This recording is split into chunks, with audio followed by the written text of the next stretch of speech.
Не знам и самата како ќе го поминеме сето ова, но мора да се подготвиме да се научиме да живееме малку поинаку, поштедливо, да внимаваме како и колку ја трошиме струјата.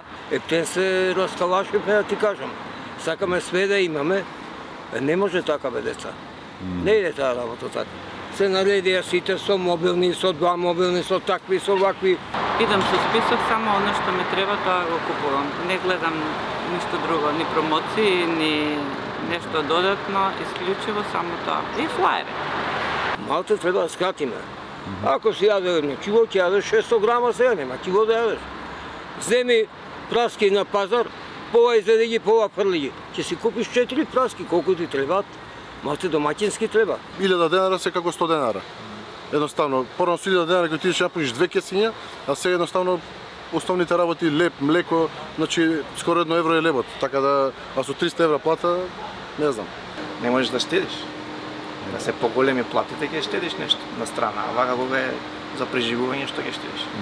Па мораме, ние сме иначе прави професионалци, сепак со овие цени и со овие плати, добро до сега пливаме овие води. Не се сведува све само јади и спи и плати струја и вода и парно, нели?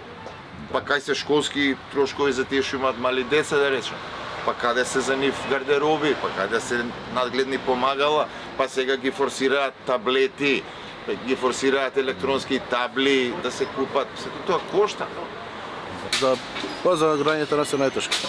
А за тие за влада, за нив е многу полесно, реално кажано. Значи, неопходна е поддршка од државата за особено за овие што се категории на луѓе кои што се со пониски примања. Автомобил скративме, ја например го скратив мојот луксус да возам автомобил до работа, се возам со картичка во автобус, идам пешки на враќање.